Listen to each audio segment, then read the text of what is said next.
Welcome back to the greatest movie of all time podcast. I'm Tom Duncan. And I'm Dana Duncan.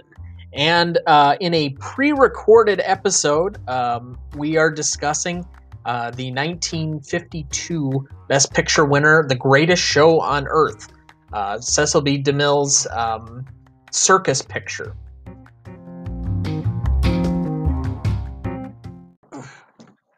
So we are recording this one a little bit in advance for backlog episodes. And if we end up taking vacations, we don't want to deprive listeners of their weekly following. So we will try not to do anything of the moment.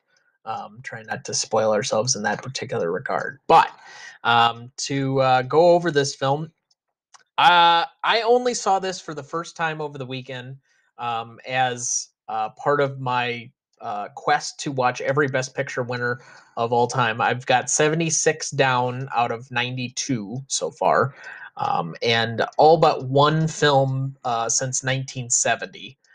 This one obviously is from 1952, but you had the much stronger connection, if you will, to this film. So what is your connection? I watched this film on network TV. It used to be in the 60s and early 70s.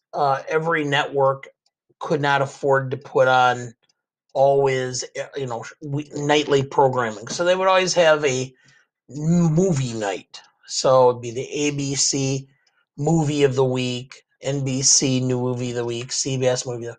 So I don't remember exactly when, but this movie was on.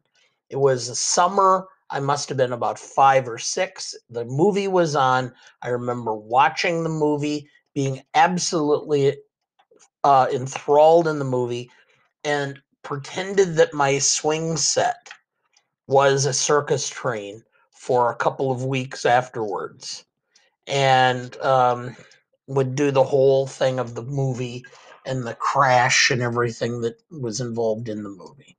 So, I mean, it's easy to say that this was at least something that stuck with you, was at least memorable, and the kind of spectacle of the whole thing kind of got to you at the time. It did, and in fact, though, I had forgotten a lot about it until probably the mid-90s, when I ran across a copy of the film on a DVR or a VCR tape. That would be VHS. Or VHS tape, excuse me. And happened to go, oh, I remember this film. I remember watching it as a child, and I can tell you where it was. It was in an old department store. It was like one of the predecessors. There were several of these that were like Kmart, Walmart, etc. There was a chain of department stores called Scott's, and there was a Scott's department store on the south end of Janesville, Wisconsin. And your mother and I were married. May have been that you were with us. We took my mother there for some reason, and there was a bin and it had in there. And I remember just standing there. The two things I remember about that day is this movie was there, and they were selling Blue Moon ice cream cones, which I hadn't seen in years.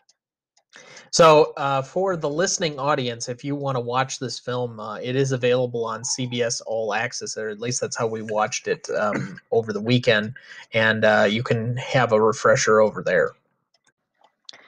So let's delve right into this one. Very basic plot summary, because, I mean, frankly, there isn't a whole lot of plot for a 2.5-hour movie, but The Greatest Show on Earth is a dazzling spectacle of life behind the scenes with Ringling Brothers Barnum and Bailey Circus. The best three-ring circus in the land, celebrates the extravagant three-ring circus and depicts the passionate scenes of love and jealousy behind the greatest show on earth. Recognition: this was nominated for Best Director for Cecil B. DeMille. Costume design and film editing, it won for Best Picture and Best Story. It is the last Best Picture winner to win less than 3 Oscars, while also winning Best Picture, with the lone exception being Spotlight, which only won 2. Huh. So, Okay.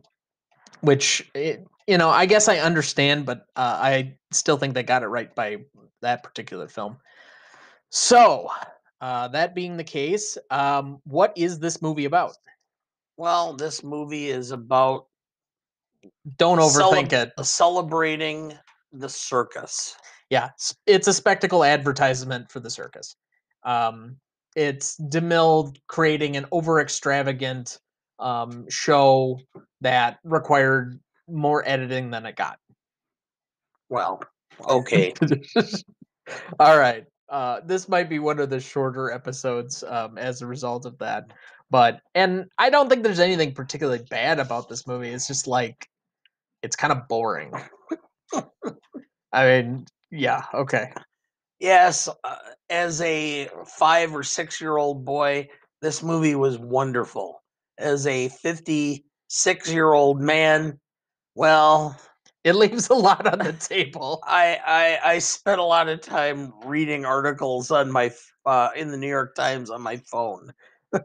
Yeah, that's what you want to tell the listening audience. All right. Best performance. I had Betty Hutton, who plays the central female figure of the film. She just had the most to do. She was the most bubbly personality. Like in a movie where um, you aren't like getting huge amounts of roles or lines or like pure acting. If I have to select somebody, it's probably her. I mean, you could argue it's DeMille, but frankly, I don't even think DeMille would want to be remembered for this being like his lone Best Picture winner. The argument is that this was his second to last film. His last film, controversially, could have been in a much better position to win Best Picture a few years later, The Ten Commandments. And yeah, so I'll give it to her as kind of a default. Well, yes, because having been, I mean, if you talk to the average person now, nobody knows who the hell Betty Hutton Betty is. Hutton is. Okay, Well, and I know because I am, a nerd and grew an up with. old soul. Yes, I'm an old soul. I'm listening to old time radio when Yes, I'm you going to watched sleep, the etc. entire run of What's My Line from the 60s, from start 50s. 50s and 60s, from Yes, start to finish. from 51 to 1967. Anyway, and But I've been at that. So, yes, I know who Betty Hutton is. Okay, and realistically, if you look back on this, this is probably either her first or second best role. Maybe her best role was Annie Get Your Gun. But okay. otherwise, this is probably her best role. Wow. That's a statement. I mean, this does feature 2 fairly big stars of notoriety, James Stewart and Charlton Heston. But like, I don't think either of them did a whole lot during this movie. James Stewart, you could barely tell he was there because it was so off-putting to have him in clown makeup the whole time. They literally could have gotten just about anybody to do that part, and for whatever reason, it was James Stewart. It's such a bad use of James Stewart. But Charlton Heston, I mean, he was there. He had some nice moments, but I don't think they gave him a whole lot to do other than stand around in a leather jacket and a hat. Well, yes, and be cranky. Well, yeah. Yeah. And constantly worrying about the sawdust for whatever stupid reason. All right, so best minor performance. I gave it to Cornell Wilde, who played Sebastian. Okay. And frankly, I think those were the 2 roles that were given. So Betty Hutton and Cornell Wilde, were given clearly the most to do of anybody in this film. The 2 trapeze artists. If we're gonna get to some of the best scenes, and boy, I struggled to try and find best scenes in this movie, but There were 6. Scenes, not best scenes. 6. Yeah. But I also gave him my most charismatic award. But who did you want to put down? James Stewart. So okay, for best minor performance or most charismatic? Both. Okay. Although I will give an honorable mention to the person who is the most indelible person in this film for me that carried with me for 20 some years, Emmett Kelly, who was an actual clown for Barnum and Bailey Circus. He is probably the most noted clown. And I remember Emmett Kelly being on Red Skelton's TV show Oh, in the good God, 70s when I Dad. was a child. And because Red Skelton would also play a clown. And so the two of them became friends and they played off each other. I wish you could all see my eye rolls as like he goes through these, but these are like just a small smidgen of a window into the normal conversations I have where he'll take a 20-minute aside to try and describe something I had generally no interest in knowing.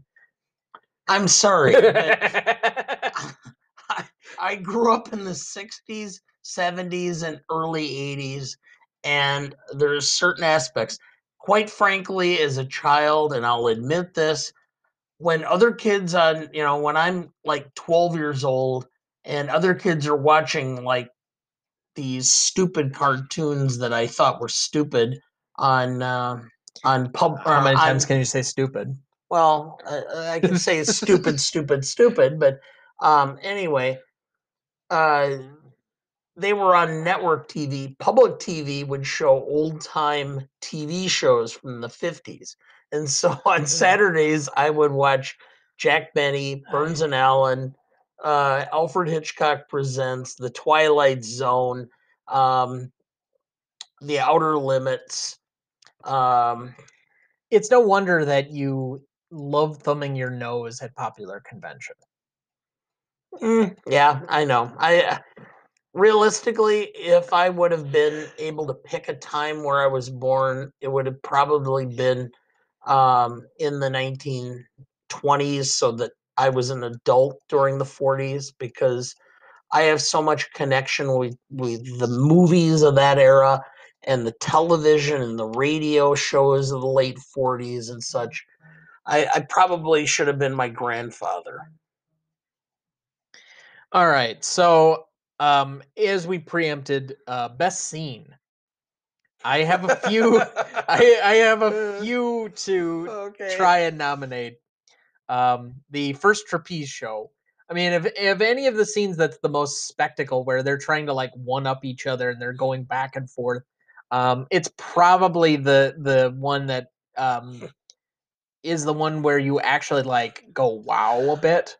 You know, somebody actually performing that level of stunt and the amount that they took in order to pull those off. Obviously, I don't think Cornell Wilde or Betty Hutton was actually doing those things. It's somebody else. But that being said, you know, just to be able to put that in a movie, it's still outstanding. So great stunt work, at least on that one. The double somersault with no net, where spoiler alert, Sebastian ends up hurting himself, is kind of an interesting scene, and is probably one of the more dramatic scenes of the whole thing. If you know you have that as far as it goes, Klaus tries to kill Angel by getting the elephant to squish her. Again, it's just one of those where you up the stakes at least a little bit, and it's one of the few that actually drives the plot of this movie, of which there is not much. Um, the train crash, which I think you've kind of already alluded to, but I will get to the famous person anecdote here in a second about that particular scene. Buttons and Sebastian saving Brad at the end. Those are the like 5 scenes I have. Yes. Do you want to add anything else? Well, the scene where Sebastian is discovered as being crippled. Okay. Yeah, I can buy that. Other than that, not a lot. So, which of these would you say is the best scene, however? The train crash. Yeah, I'm gonna give it to that. I will say my, if you could call it favorite, but favorite scene was at least watching the first trapeze show because I think, like I said, it was the one that actually made me like give it some appreciation to what the actors were doing. But also the most indelible moment is the train crash. And for what it's worth, you were not the only little boy that was inspired by that particular scene. Notably, there have been two different homages by Steven Spielberg himself in two of his later movies. In War of the Worlds, this is the movie that's on TV when they go into the house or something else, and like the aliens start invading. The other one was, and he specifically says that it's an homage, but there's a train crash in Super 8, which is a movie he did in 2011, which he credits the train crash scene with something that he thought the spectacle was huge, and enjoyed the idea of being able to create that, and inspired him in some way of trying to become a director. So, if nothing else, that this film potentially inspired the potentially greatest director of all time, I'll take it. All right.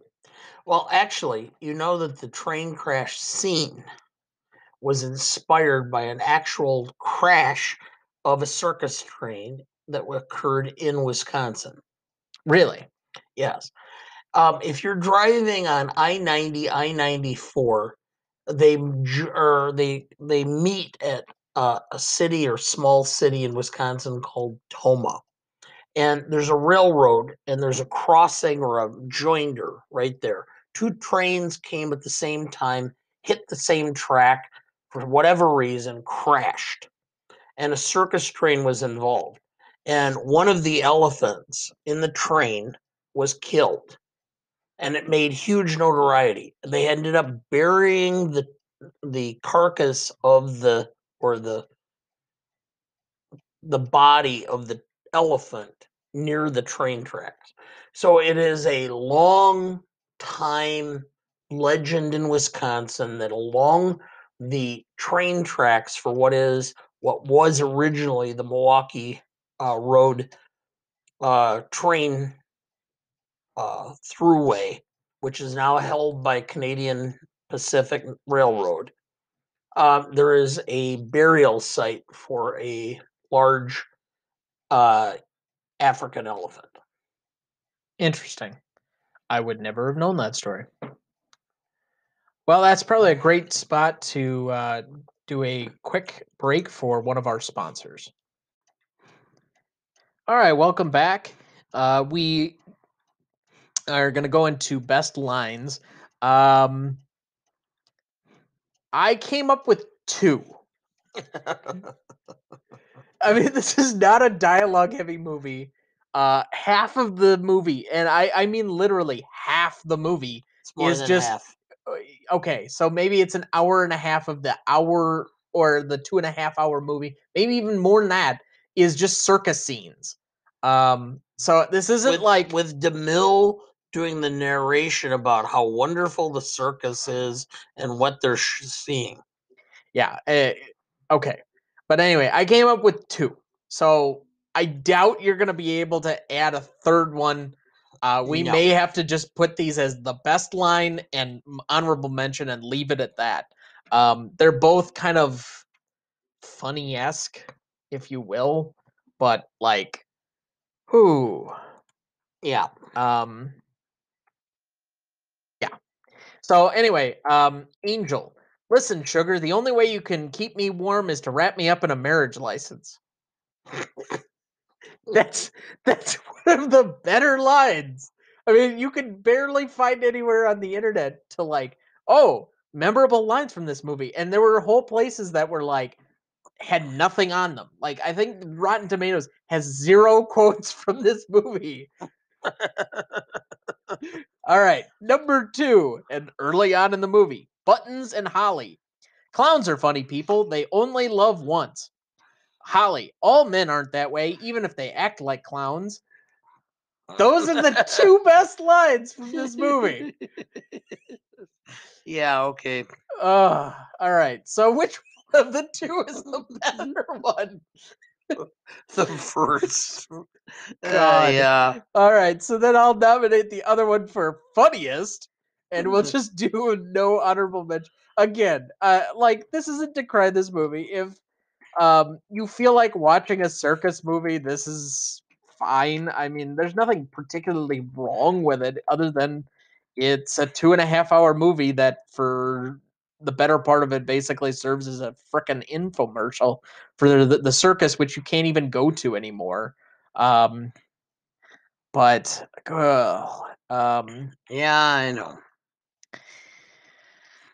all right. Yeah.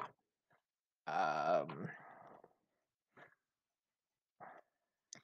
all right. Let's just get into the final scoring. So, Legacy, what do you got? 4. You had a 4? Yep. How the hell can you go that high? This is constantly found to be like one of the bottom 5 of best picture winners ever.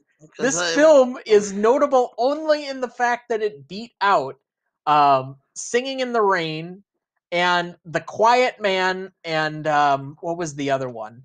I'm drawing a blank now, but High Noon. Yes. So, like, I gave it a 1. Okay. So that puts the average up at 2.5. All right. Impact significance. Now, I gave this a little bit higher. It did win Best Picture at the time. It was a spectacle movie. It's done by a fairly famous and like Hall of Fame director. I gave it a 6. I went 5. And I'm a big fan of the movie. Can you be a big fan of this movie? Well, I was when I was 5. All right, novelty. I went 6. There are very few, if any, circus movies. There's certainly nothing like this. All right, I'll go 5. I was gonna give it a 4.5, but I'll go 5. But it's like it doesn't address any major. Well, other than there's like a euthanasia or like through line on the James Stewart character, which doesn't really make a whole lot of sense, other than to set up that last piece. Yeah, I just remember always going, "Why are they taking buttons away?" Yeah, so we can make children cry by doing a euthanasia plotline in 1952. Woo! Great time at the circus. Woo! Everybody runs away to the circus. Yeah. Okay. So, all right. Classicness. I mean, I have to immediately downgrade this because the circus no longer exists. Yeah. Like, it just doesn't hold up from that factor for the average person. You've probably never been to a circus. It doesn't like even come in people's thinking. It's not like something particularly classic. I've at least been to one and been to the circus museum, but that's because of where I'm from. But I just gave it a 5 out of sheer necessity. But I find this to be middle of the road. All right. I actually had a 4. All right. I mean, rewatchability 2. Like, it's not that I couldn't rewatch this film. It's that I wouldn't rewatch this film because there's no reason to watch this film anymore. Unless you're somebody who is into the masochistic nature of watching every Best Picture winner like I am trying to. It's nostalgic, so I had a 3.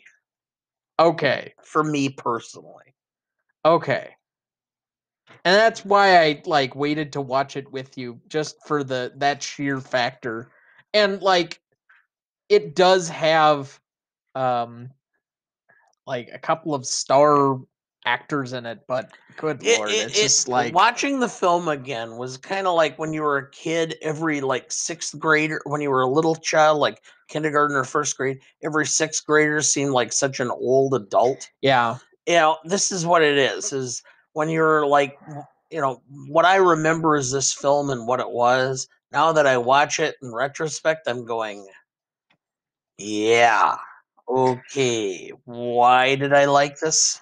The only thing is that this may end up being one of the lower films on our list now in just total score. And I don't know if it deserves that because there's really nothing wrong with this. And No. it would be an okay kids movie, although they're certainly not going to get the euthanasia through line or understand the whole train crash at the end. But like, Well, I can they understand as They a might. kid why you might enjoy this. There's a lot of bright colors. There's a lot of action. It would be like actually going to the circus, which is why it's an infomercial for the circus. Yes. But ultimately, but then again, you don't know because I mean, this might be very much like the old joke. Two first graders are walking to school. The other turns to the first and says, "Guess what I found on the veranda? A condom." This other one turns and says, "What's a veranda?" okay, thanks, Dad. You've now just bumped up one of our shortest episodes of all time into an explicit. Just to tail end this. So, in review, Legacy 2.5, Impact Significance 5.5, Novelty 5.5, Classicness 4.5, Rewatchability 2.5, and the audience score, by far our lowest so far, 5.5, for a total of 26. Woo! All right. I don't have any remaining questions on this movie. I don't mean, either. you could like if I have remaining questions, it's why would you put a euthanasia plotline in the middle of this story and use your best actor in order to do it, and then put him in clown makeup through 2.5 hours of a movie, only to reveal him to be a killer doctor? Woo! Yay! Let's give this best picture. Yeah. Oh, I tell you. So that's that's a good hearted end to our particular episode.